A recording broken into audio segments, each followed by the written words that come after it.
from WCIA 3 Plus.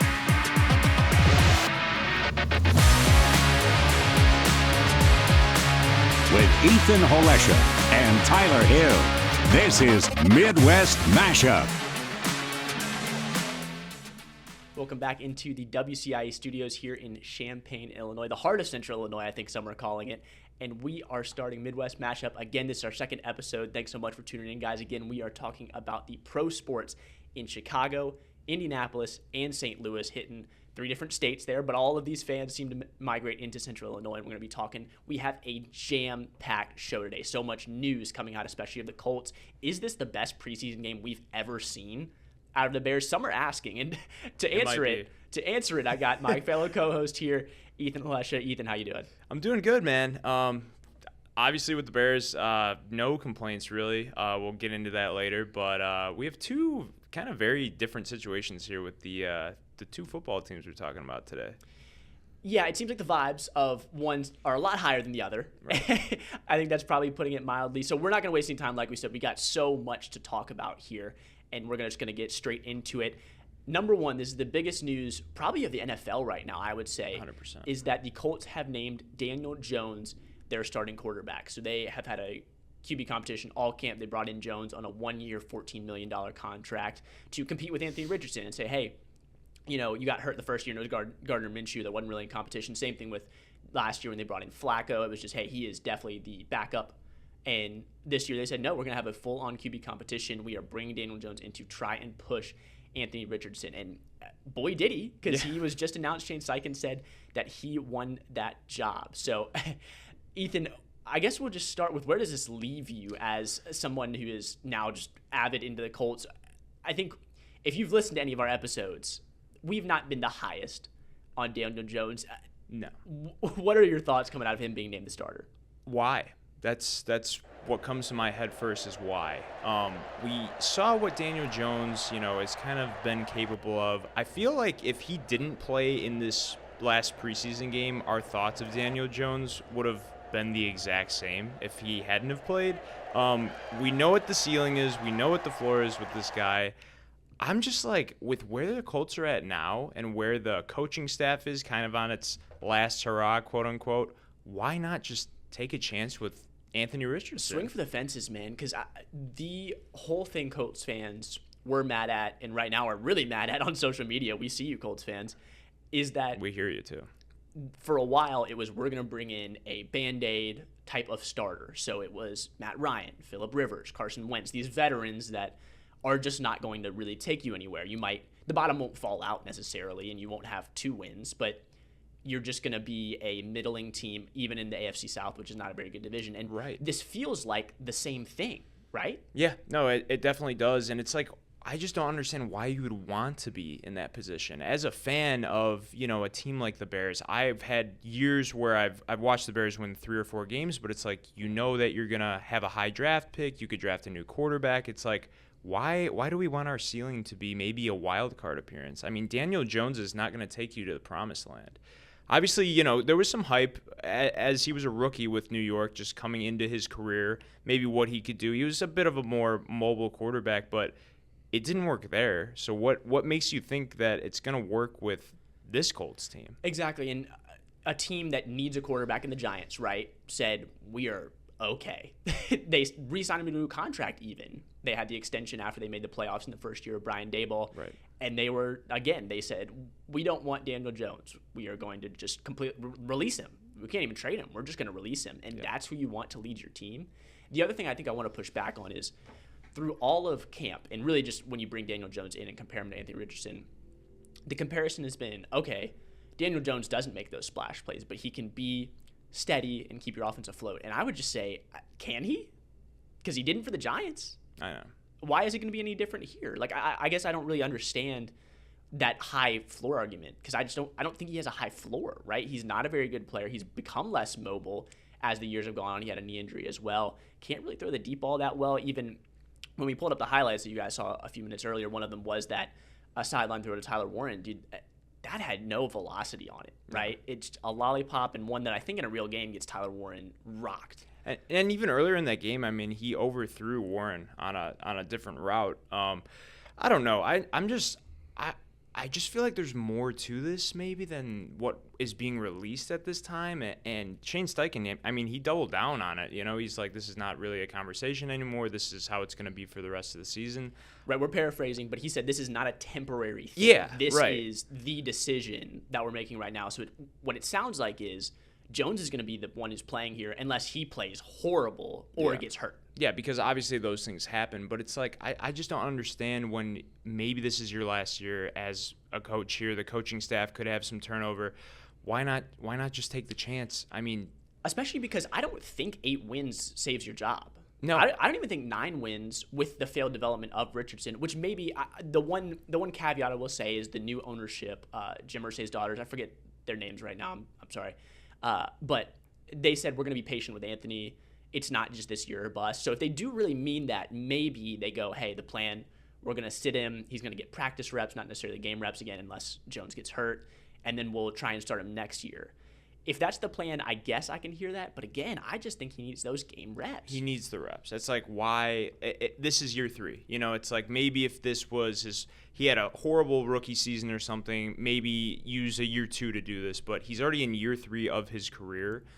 He showed some flashes throughout preseason, throughout training camp, and I think that's what's so frustrating. That's what I want to stick on, because last episode we said Quentin Nelson said that Richardson's having his best camp that he's had as a Colt. And he showed progress in the things that he needed to get better at. Hitting the layups, not turning the ball over, controlling the offense more. Like, this was the ideal offseason, I think, for Anthony Richardson. Now, it wasn't perfect by any means, don't get me wrong, but again, he improved in the red flags that you have seen in his first 2 years, but that still isn't enough, I guess. And I just thought that in that case, Ty would go to Anthony Richardson as the guy you put the resources into, needing snaps, and then even being a guy that is more mobile than Jones. And so in a practice setting, that doesn't matter as much. When you get a game, running the ball matters a lot more. And so this is just kind of inexplicable to me.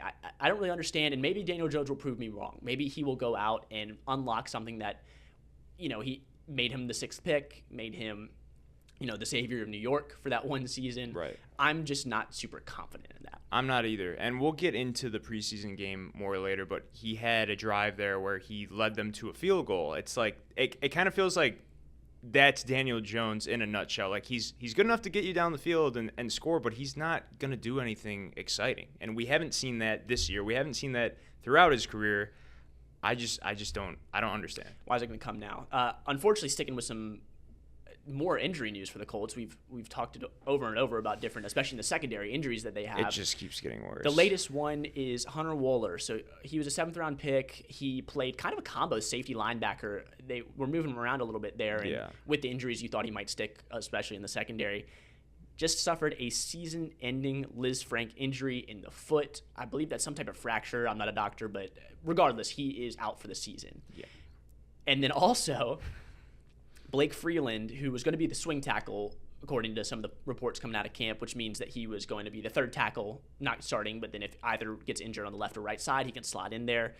He suffered a gruesome fractured leg, is how reporting put it, and is also, it's not looking good that he would be able to come back at any point during this season, which just adds to Juju Brents and Kenny Moore and Justin Wally. I mean, all these guys have been hurt, and it just seems like, man, at this point, Colts fans are just hoping, can we just bubble wrap everyone and get to the season? Even without the players you mentioned, Jalen Jones, he's questionable for week 1. Jonathan Edwards was a guy that was being looked at through camp. He was ruled questionable. He sustained a concussion in the preseason game. It's like, it's getting to almost a comical point of, like, let's just go out and sign a guy, which, I mean, is kind of what they did here. We'll get into that. I was going to say, so the Colts did go out and sign a guy, and that's Xavier Howard. Last played for the Dolphins, not this past year, but in 2023. Right. Did have a lot of highs. He made 2 All-Pro teams. The last of those was in 2020 when he was a first-team All-Pro. And this is obviously just them trying to address the injuries that they have in the secondary, trying to have someone for week 1. Yeah. And, you know, you have to fill the holes. It's crazy to be like, all right, our 5 of our cornerbacks are injured. We have to go out and get a guy who hasn't played in a year. We know this guy, Xavier Howard is someone that has proved himself in the past, but it's like, probably past the point of, the peak of his it career. It was in the past. Yeah. Like this feels like I saw the other day Kyle Fuller worked out for the Ravens. It's giving like that kind of vibe, but it's brutal. I mean, the Colts have been decimated with injuries.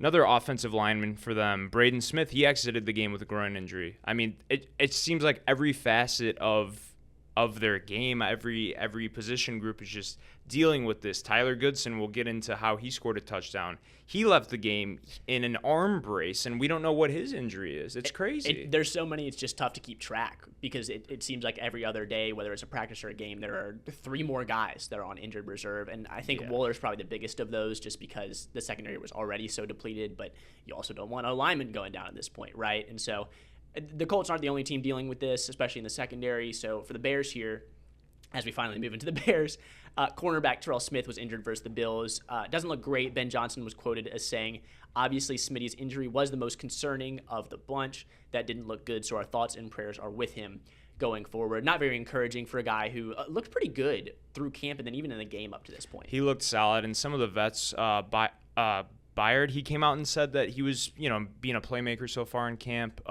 He was carted off the field with a non-contact knee injury. I saw this in real time.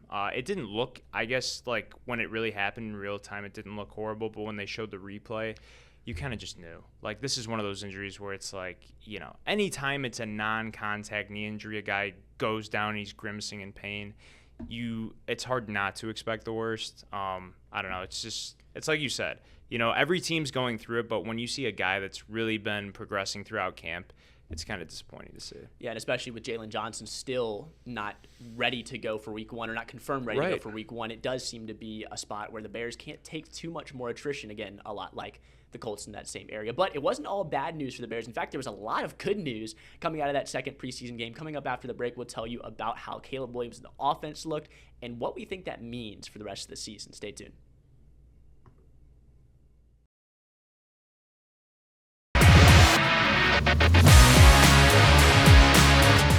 Welcome back, guys. Thanks for tuning in to Midwest Madness. I'm your host, Tyler Hill, along with my co-host, Ethan Halesha, across the desk from me. We're getting into the Bears' first preseason game, which we were going to lead with until we got that Colts QB news. But, man, the talk of the NFL that night was goodness. What the Bears were able to do specifically on that first drive. But throughout the whole game, they take care of the Bills 38-0. Now, I am going to preface this just for the whole discussion because it is preseason. The Bills played 1 starter on offense and 2 on defense. But despite that, the Bears looked really, really good, even for only going up against that amount of starters. Man, on that first drive, Caleb looked like the Caleb Williams that the Bears drafted, the Caleb Williams that's the best prospect since Aaron Rodgers. The Heisman winner, Caleb Williams, is basically what I'm trying to say. 5 of 6, 97 yards. He hit Loveland on multiple passes. Here's one right here. Oh, that was the first one, the little 8-yard completion, the 29-yard pass to Komet. I mean, that one was such a beautiful ball. I mean, the spiral on that, we got to see from the behind view, and it looked great. Here's the other Loveland catch as well, this one for a first down. Dude, there was just so much to like from the play. Caleb, the weapons. Yeah, I mean, where do you start? Dude, this is just... Yeah, exactly. You started the weapons. This is your third wide receiver who's taking a catch, taking a slant, taking it 36 yards to the house. I know, and we still have Luther Burden, who wasn't even involved in that first drive, and it's just like there's so much going on. DJ Moore caught a 6-yard pass on that first-yard drive. To just march down the field 90-plus yards. I mean, like you said, there's 2 starters on defense, but just seeing Caleb looked great. The flow of the game, He was completely in command, in control. I don't know. He just looked like the number 1 overall draft pick that he was. Really couldn't be better. We're going to give you some stats here before we dive deeper in the analysis. So that first drive was 7 plays, 92 yards for a touchdown. It came off a questionable Tyler Scott return to set them up at that 8-yard line. Yeah, not a great first play. But everything after that was awesome. So Caleb went 5 for 6 on that drive with 97 yards passing, and that touchdown you guys saw to Olamide Zaccheaus. Man, just exactly what you wanted to see out of Caleb because he was on time. He looked confident. He was making checks at the line in terms of setting protections, calling the mic out, all this stuff that people knocked him for, saying, hey, he can't hit his back foot and get the ball out and rip it. That Komet pass was a perfect example of he saw cover 2 or 2 split safeties, Komet's running right up the middle. He doesn't think about it at all. Boom, 3-step drop, hits that back foot, and lets it rip. That's the kind of stuff that we've been looking for out of Caleb. Also, just with some of the criticism of him kind of, dissecting the game, all those passes were coming out in like 2 to 3 seconds, it felt like. So quick. He was walking up there. He knew what was going on. He was processing, and he made his decision, and it paid off pretty much every time. I mean, one incompletion on that drive, but it's just like, man, this is, if you're a Bears fan, you have to be foaming at the mouth pretty much just watching this first drive. Obviously, the second drive, I think we got to like midfield, and there was a little out route to a Dunze that didn't connect on, but that's going to happen. Can't be perfect. And I liked his throw to DJ Moore on that drive as well. That was nice. Again, the same type of thing where it was not some insane throw, but it was like a little hitch on the outside, and he was confident, hit his back foot, let it rip, and that keeps you ahead of the chain, something that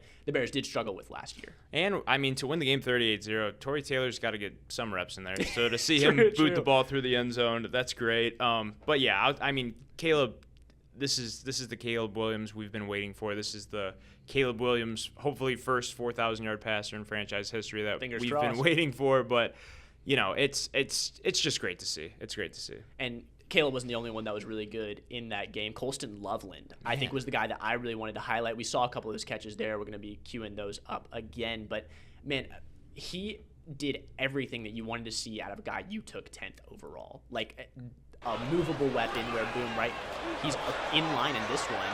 Nice dump off pass. He's able to create a little after the catch. And then he's also able to go across the middle of the field. I was looking at PFF. He was their highest graded offensive player and had the highest receiving grade of anyone in this game. And this just shows, again, his versatility where, man, he is able to do so many things on the field and line up in so many places because he played 6 snaps attached to the line of scrimmage in line, 3 in the slot, and 2 out wide. That is exactly what Bears fans were sold when they took Loveland with that 10th pick is, hey, he's a tight end, but more than anything, he's just a weapon we can do so much with and open up the offense in a different way than as much as Cole Kmet is a good player, he doesn't have that type of skill set. I think you hit the nail on the head. You just saw like everything that makes him a weapon, the route running, the hands, the yards after the catch, and to see him and Kmet both make big plays on that, first drive, people were kind of scratching their heads with the draft pick because they're like, we have Cole Kmet, but Ben Johnson loves his 2 tight end personnel.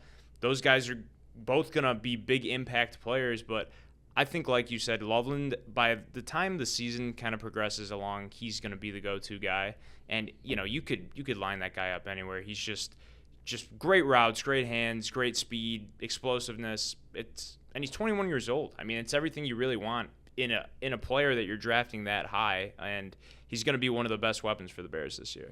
Yeah, I just love what I saw out of him. Loveland, get it, huh? Nice. But not the only guy playing well. Again, there were so many guys on that offense that played really well. Just to hit the O-line here real quick, the new additions especially looked good. Jonah Jackson and Drew Dahlman both were over 80 pass blocking grades according to PFF. Darnell Wright was just over 70, so that's something Bears fans I know are so happy to see after last year. Yeah. As many sacks as Caleb took. Not as great run blocking, but also I kind of attribute that to they were missing their top 3 running backs, right? Roshan didn't play, Monangai didn't play, and then Swift didn't play either. I saw Monangai was he had a sweatsuit on. I didn't really see exactly why he was sitting out. Were you able to get some more information on that? No, I was looking to try and figure it out too, and I didn't know whether I wasn't able to find out whether it was an injury or if they're just like, hey, we've seen enough, or what that looks like. I would have liked to see him play because he had a solid first game, but some things to clean up. So not really sure, and I guess we'll be on the lookout for that injury report as the 3rd preseason game comes up into the season to see if we can get anything else. Ethan, we got about a minute left here. Real quick, what were some of your other takeaways or big takeaways? And it can be from the first drive, it can be from the backups that came in, or just really anything that you watched and said, hey, this stands out to me. I thought Bajan even looked solid, and to have your backup, to have your backup be the guy, say something happens to Caleb, obviously you're not thinking that way, but injuries always happen in football. 13 of 22, 196 yards, 1 touchdown. He had 103 passer rating, and he had a nice 35-yard to completion to Tyler Scott. This led to a touchdown. To have another guy that could just kind of sling it and at least be a game manager for you, I mean, it's huge. Yeah, especially because injuries happen, right? And Caleb, if he is going to take some hits like he did last year, you want to have a good backup in place and somebody that can really take reps and not have so much of a fall off. I mean, there's always going to be a fall off from starter to backup, but if you can make it to where it's not ending your season, you always will take that. Plus, Page just seems like a fan favorite. And Absolutely, he is at this point. Anytime that you can have a fan favorite ball out, especially at home, that's a good thing. So we're not done yet with this preseason game. We got a couple more guys that we want to hit as really, really standing out during this game. Then we'll talk the Colts preseason game, some QB tiers, and baseball coming up right after this.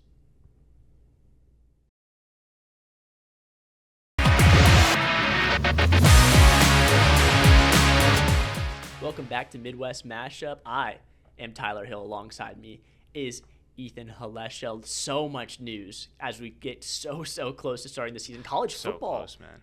Is really close. We got one more Saturday till we got week 0 with some pretty solid games, and then NFL not lagging too far behind. What's your excitement level as we get so close to the season? It's got to be an 11. I mean, there is nothing like football season. All the sports are great. It's great having baseball, throughout the dog days of summer. Basketball gets exciting, but I mean, there's nothing like football. Saturdays and Sundays, I'm going to probably be glued to my couch just watching games. In the fall, it's going to be great. Going to try and check out some Illinois games. I haven't had the chance to actually go to one as a fan yet because I was working Saturdays when I first started. So really excited. It is a great time. Going to try and get out to Memorial Stadium for at least one. But it's tough because then you don't get to watch any other games in that slot, right? That's the underrated thing is you are stuck to that one game. So we'll see which one. Hoping I can get some Ohio State tickets. That would be really nice. That would be sweet. We'll see because that's going to be a tough game to get into, and they're already sold out, I think. So yeah, they are. A lot of hype around the Illini, but that's not who we talk about here. We talk about the pro teams. You can check out 3 and 1 for your Illini coverage. Glenn Kinley, Courtney Lane Brewer, and Tristan Thomas do a great job covering all things Illini there. But we're talking about the Bears right now, and that's a continued conversation, what stood out and who stood out. I think for me, I really want to hit on Luther Burden because, again, a guy that we've talked about as fans were hot and cold. Hot, love the draft pick. Cold, wait, he's not signing. Also, he's not at camp. Some detail-oriented issues here to start this season or start training camp. But then, man, has just really come on strong and finished it off with this second preseason game where he was doing everything from blocking to catching. Just great play out of Luther Burden. Yeah, 3 catches for 49 yards, an average of about 16. He's looking like the Luther Burden that the Bears drafted out of college, the 5-star out of high school. He's just, I don't know, he's looking solid. And the fact that he might not even be the wide receiver 3 with a guy like Zacchaeus playing so well, it's like the fact that we have all these options now, it's just great. I feel like, over time, Burden's going to kind of secure that wide receiver 3 spot on the team, at least for now. But it's really great seeing that I feel like the learning curve is really accelerated, and he's finding his spot, and he looks natural out there. Yeah, just an embarrassment of riches because if Luther Burden is your wide receiver 4, I think you're doing pretty good based on what you saw. He showed everything that you would want to see. He not only got open on man-to-man, he was able to find open areas in zone. He created after the catch, making guys miss and taking run after catch. And he was the lead blocker on a couple of those touchdowns in the run game, which that was one of the things is, hey, can he come in and do what Ben Johnson is saying? No block, no rock. If you're not going to block in the run game to open up running lanes, you're not going to be able to be on the field. And he actually, which this is a little skewed, of course, because he's a receiver. He's not blocking on every play like an offensive lineman. But guess who was the highest graded run blocker in this game? I'm going to say Luther Burden. It was Luther Burden because he was able to come down in the plays. Oh, man. You saw those in the Bajent clip, but he motions down, inserts in that B gap, and is able to take out a DB, running lane, boom, on the goal line. That's a touchdown. And that's so valuable to have because then you can do something where you're motioning him in, fake block, boom, we're kicking back out. And now you have to deal with a guy who is very athletic out on the edge. You're already at a disadvantage.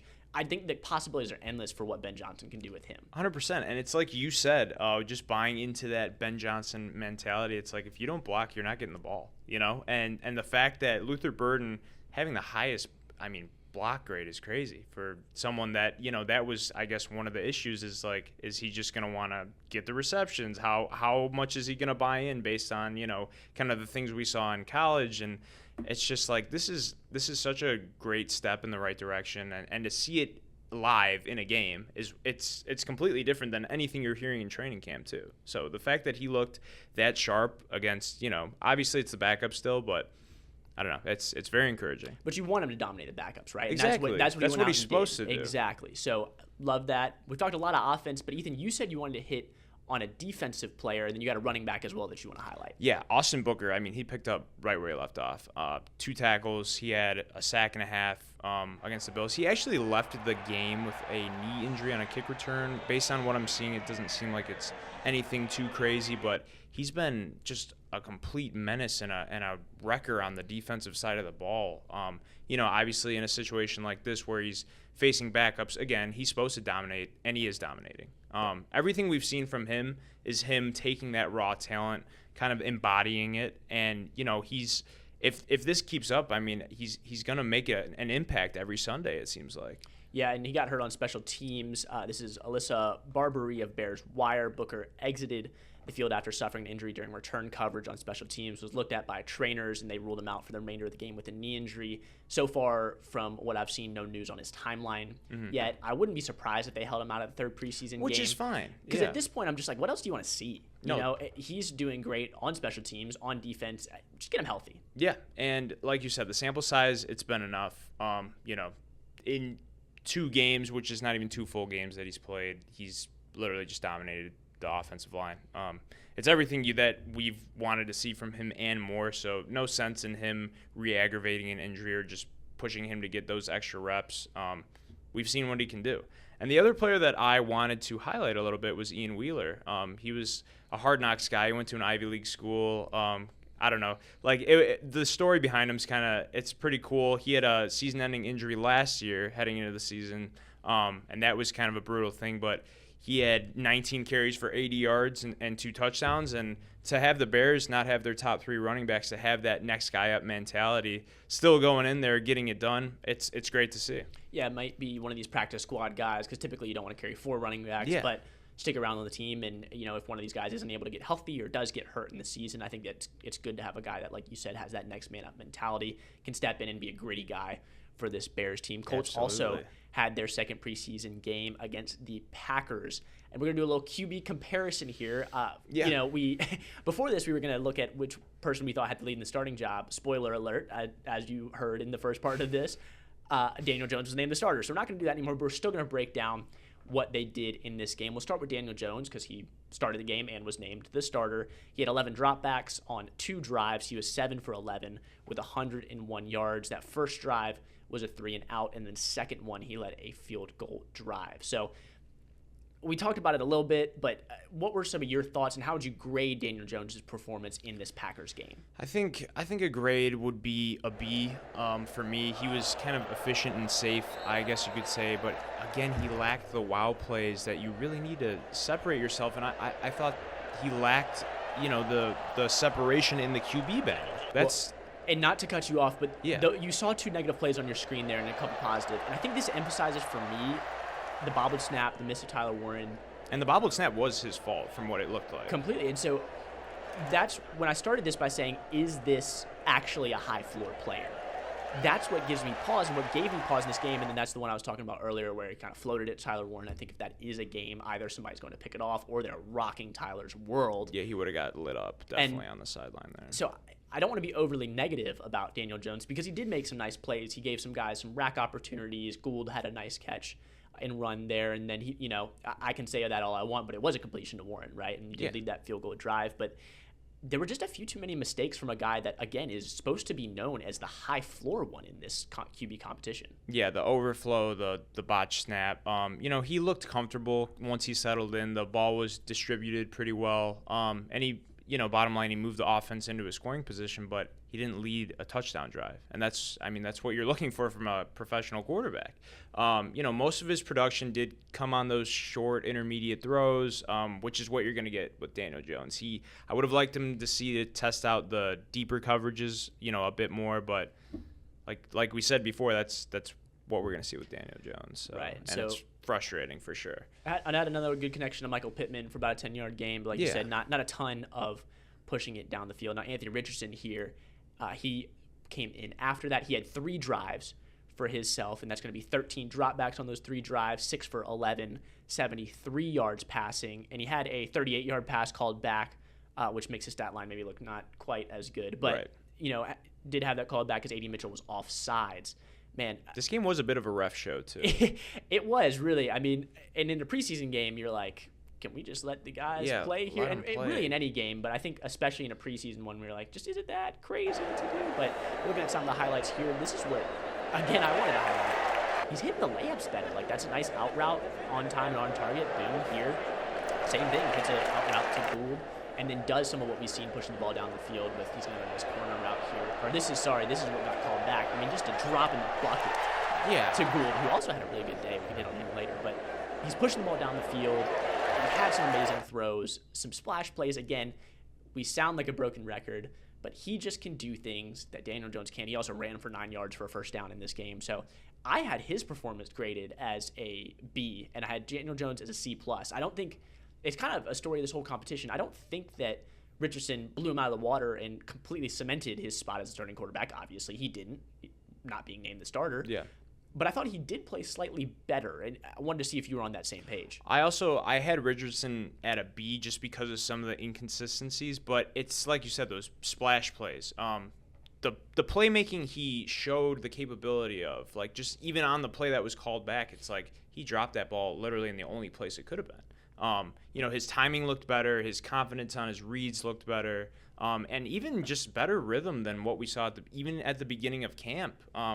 I don't know. He got the Colts into the end zone. He let a field goal drive off a turnover. And I believe he had a 3-and-out drive. Yes. So he went, I believe it was touchdown drive, field goal drive, 3-and-out drive. Gotcha. Okay. But yeah, it's like you're going to get some inconsistencies, but the big plays are what you're looking for in Richardson, and that's what he provided. And he showed, and again, I think he's just getting better at hitting those layups, and I would like to see him have a little more time to prove that in the actual season. But we'll see. We're going to continue talking quarterbacks here because Mike Sando of The Athletic released his annual QB tiers. We'll tell you what that is and where some of these quarterbacks finished coming up after this.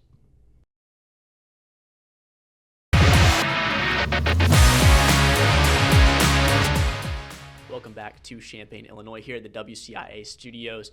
This is Midwest Mashup. We are talking pro sports from Chicago, Indianapolis, St. Louis, and today we're focusing pretty heavy on Chicago and Indianapolis, talking some NFL here. We will get to baseball shortly, hitting St. Louis on the back end. Unfortunately, I feel like I say this every episode, but St. Louis fans, we will get to you. We have not forgotten you. It's just football season, and unfortunately, you don't have a football team. Yeah, Battlehawks are coming up too. I was just about to say, we will hit Battlehawks, we promise. Don't you worry. But for now, you're left a little bit, okay? Yeah. So tune in in the summer. But we are hitting Mike Sando's QB tiers. I said before the break, this is a guy at The Athletic. He does a very good job. He polls 50 different decision makers, so that can be GMs, personnel people, coaches. It's a very diverse group of people in the NFL, and asks them to put the quarterbacks in the league in tiers. So there's 5 tiers.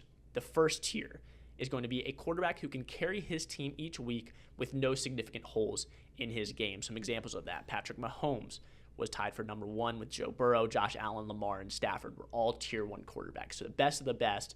I'm kind of confused why Burrow is tied with Patrick Mahomes at number 1, but we won't be talking about that today. Yeah, fair enough. Tier 2 is a legit starter, may need a heavier running game or defensive support to win, so not quite that top level, but still very, very good. Jaden Daniels, Herbert, Goff, Stroud, some of the guys in this tier. Tier 3 is a QB who can carry the team sometimes, but not consistently, so kind of an average starter.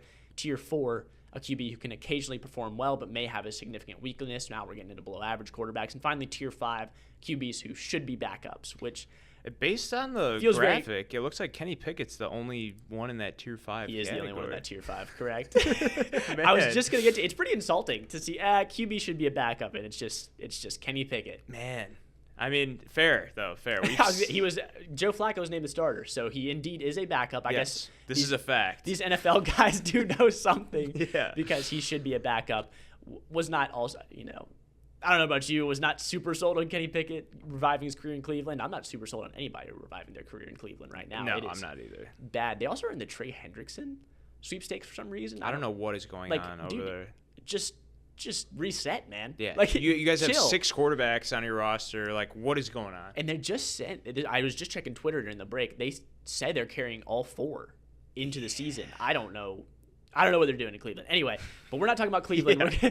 We're gonna talk about the quarterbacks for the Chicago Bears and the Indianapolis Colts that are in these tiers. So we're gonna start with Caleb Williams. Caleb comes in at 23. Which is the end of Tier 3. Again, Tier 3, a QB who can carry their team sometimes, but not consistently. So you're looking at around an average to below average starter in the NFL. Do you think that's a fair ranking coming out of his first year? I was saying I think it is fair. I could, depending on what games you look at, the sample size we were given last year, it's like you could put him on the low end of tier 2 even maybe. I mean, he literally carried the Bears multiple times last year. He gave them a chance to beat the Packers the first time. That game was lost on a blocked field goal. He led what would have been a game-winning drive in the Hail Mary loss to Washington, and that's where the season kind of fell off the rails. And then he forced overtime with the Lions at home, and he had a great final drive to kind of lead that game into overtime. But Caleb didn't do himself any favors in the sack game category. He forced a lot of sacks by his own accord, I guess you could say. There were issues with overthrows, just some inconsistencies, but I don't know. Overall, just even based on how this season's going, I think looking at last year, it's fair, but I don't know.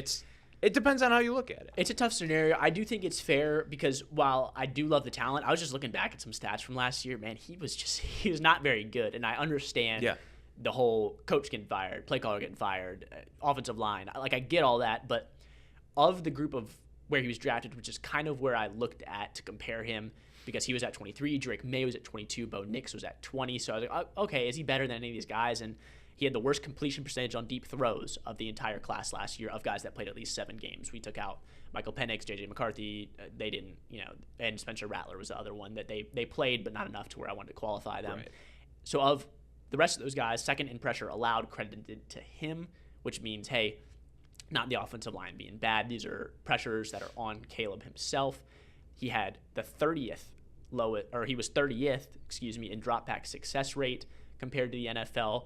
Worst passing grade and lowest yards per attempt of any of those guys. And then the eye test, because the other guy that didn't have a very good situation, I think, was Drake May in New England, right? Not a lot of weapons, not a very good O-line. Coach got fired after this first year. And I just saw more flashes out of May than I did Caleb. And so even grading on the curve of a bad situation, I think May just propped himself up a little better, which is why I think Caleb at 23 is fair, but he's a guy that can move a ton coming into this year. Oh, 100%. And, I like Drake May a lot. I think he's a great quarterback. I think Caleb is just a better quarterback. Obviously not from what we saw last year, but just from a potential standpoint. And I think Drake May could be, a top 10 quarterback. Maybe even not next year, but the year after. Like you said, Caleb didn't help himself out a whole lot. And you're even kind of predicting, you're saying, hey, I think this year he will be better than May. And I can get down with that because I do think May's situation improved some. They drafted Will Campbell, some different offensive linemen and weapons, brought in Josh McDaniels.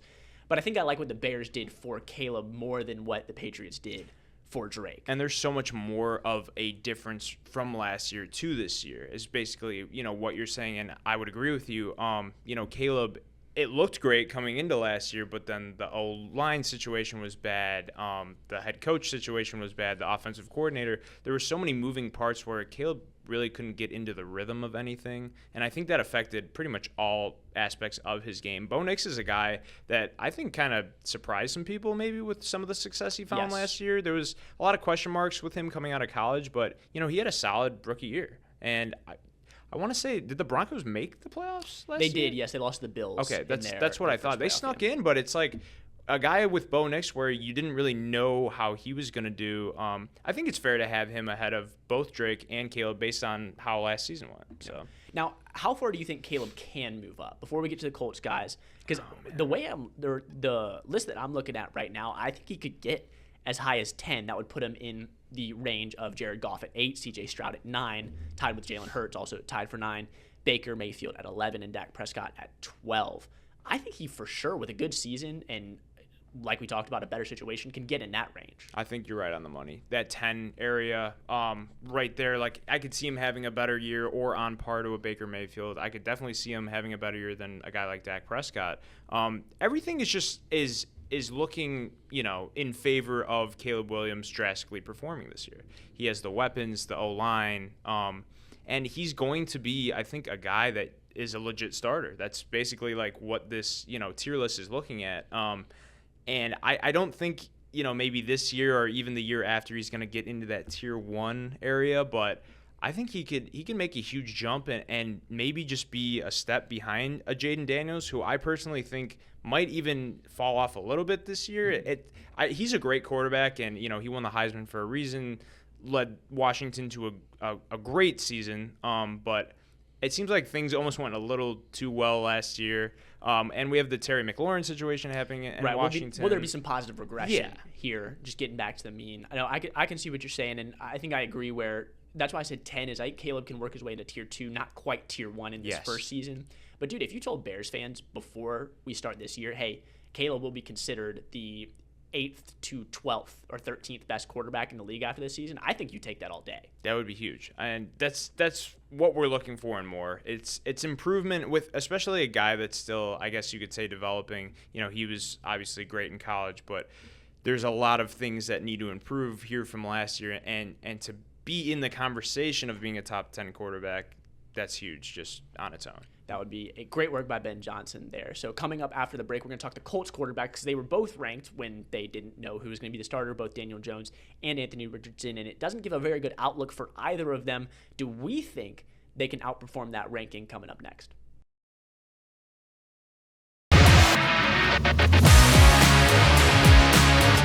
Last segment here for Midwest Mashup. We have talked so much football, but we got a little more to talk here as we hit Colts quarterbacks and where they're at in Mike Sando of The Athletic, his QB tiers. Again, this is something he does every single year. He releases this list after talking to 50 NFL personnel guys, coaches, GMs, whoever, and they rank and put the quarterbacks in the league into tiers. And at this time, Daniel Jones had not been named the starter yet, and so they had both Anthony Richardson and Daniel Jones in this list. Daniel Jones came in at 30, Richardson at 32, but both in tier 4, so that it seemed like there was not a ton of separation there. Like the two spots does not mean that Daniel Jones is wildly better or Richardson is wildly worse. But man, now that we have heard the starter, because that's kind of what we were going to talk about beforehand, do we think Daniel Jones or Anthony Richardson can make a big leap this year like we think Caleb might be able to for the Bears? The thing was, going into this episode before we got that news, I saw Richardson as a guy that could maybe get to that 20 spot, and I had Daniel Jones like literally staying at 30 pretty much. That was my prediction. But, I mean, maybe the fact that NFL experts have Daniel Jones slightly ahead of Richardson, maybe they're seeing the same thing the Colts are, but it's like they're basically at the same spot. And for different reasons. And that's why I'm just confused with, having a guy like Daniel Jones be named the starter. I think Richardson has so much more potential to increase his value, become a guy that could be a starter, that could go out and win games just based off his skill set alone and the chances he takes during the games. Like I said, I had Richardson maybe climbing into that 20 spot, but I don't see Daniel Jones moving the needle on this tier list at all. I'm right there with you where maybe can he get to 25? Sure, because the 25th right now is Kirk Cousins, who's probably not even going to start for the Falcons. So, that is Bryce Young's in that range, Russell Wilson's in that range, Justin Fields. So I think he can work his way there, but I just am pretty sure that we've seen what Daniel Jones can do in the NFL and what he can't do. And so, is he an awful quarterback? No, I think he can be what they have him, right? A kind of a lower level starter, but just think he's going to stick there, and there's not going to be much movement at all for him. So now we're going to be talking some baseball, switching up. Again, we have talked so much football throughout this episode, but football's king, right? And we are getting into the swing of that season. So we'll start with the White Sox here. I'm sure that it doesn't have to do with the fan we got in the room at all. They are currently 45-80. That is not very good. No. They are last in the AL Central, 3 of 7 in their last 10. Some series recaps: they lost 2 of 3 to the Tigers, and then swept by the Royals, and then just took the first game against the Braves to snap that 4-game losing streak. Ethan, last episode we talked about how the Sox were really kind of trending up after the All-Star break, playing some young guys, and also while they were playing the young guys, playing some better baseball. It seems like they've regressed a little bit. What are your thoughts seeing some of that good vibes maybe trend a little bit down here? 100%. And it's kind of a natural regression. Just seeing a team that's very inexperienced has been having issues with the bullpen. They've had starters come out and have good games, and the bullpen kind of just blows things up. But what's really been I guess the low point has been the offense lately. The bats are just asleep, which we'll talk about for the Cubs too. They've just not been able to really hit the ball. But interestingly enough, the White Sox have now lost 14 straight games at Kansas City, which is a franchise record for the Royals, having the most consecutive home wins over another team at home. It's kind of crazy. And it just seems like every time, we lost 2 of 3 to the Tigers, we were swept by the Royals. The Sox are 9-27 against AL Central teams this year. I mean, that is the division for you. That's just not what you want to see. And we've only played the Twins 6 times so far this year, so we have a chance to redeem ourselves and maybe end the season on a high note in the division, but I don't really see that happening. Lennon Sosa's a guy who's been hitting bombs all year long.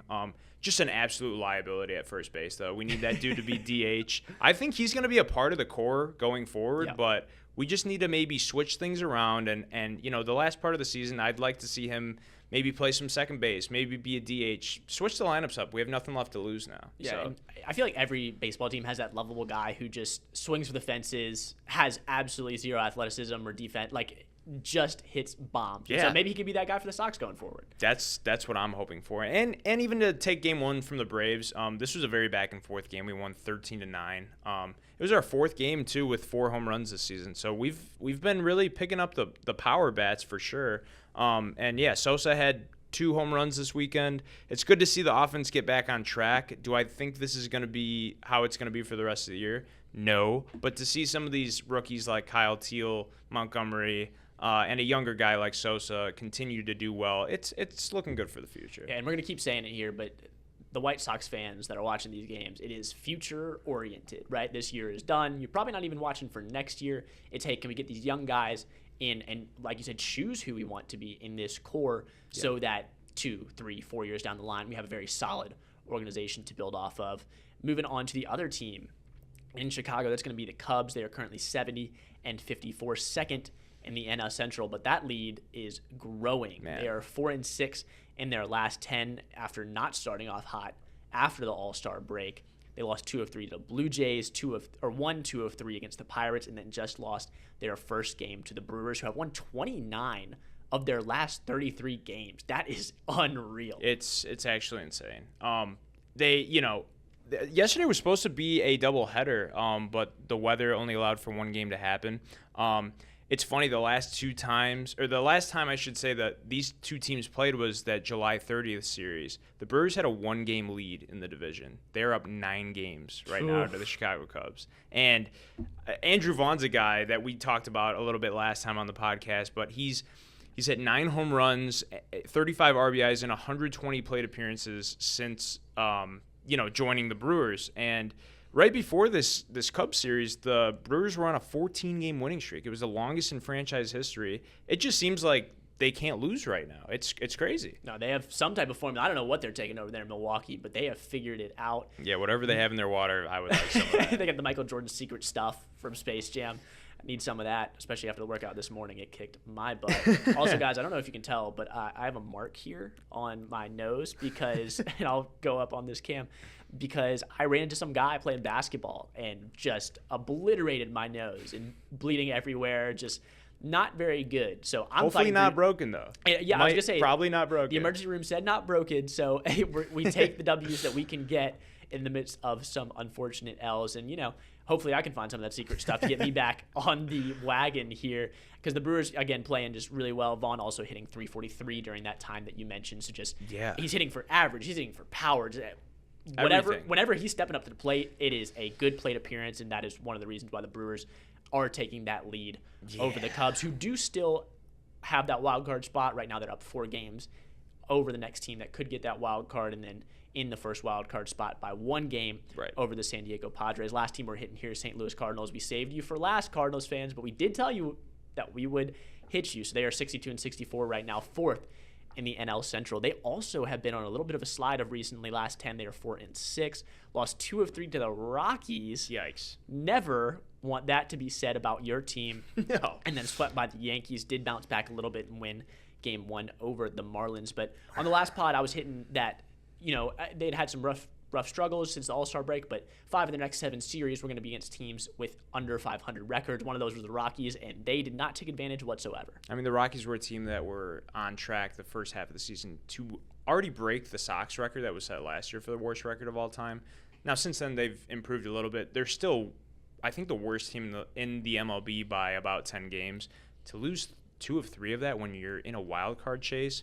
And the Cardinals, despite the last couple of series, they're only 5 games out of a wild card spot right now, which is kind of crazy to see. Squarely in it, yep. But as a fan, to be 2 games under 500, you drop 2 of 3 to the Rockies. You get swept by the Yankees, who are usually good, but they've even had their struggles. Well, but they've been struggling. Year. I was just going to say that. This is not the Yankees that you would think of the early 2000s or even earlier this year where they were destroying teams. They've been slumping as of late, and the Cardinals definitely could not take advantage. And they had Sonny Gray on the mound against the Yankees. I believe he gave up 6 runs. He gave up a bomb to Aaron Judge. The bullpen comes in. They've been horrible this year. I mean, you score 8, but you're giving up 12 runs. You can't win a game like that. And they got back on track against the Marlins, who's another team that's they're not great, but the Cardinals they're close to a wild card spot. But just from a fan perspective and just from the mindset of where they're at right now, they're just stuck in this 500 territory, and things are trending down. So it's like,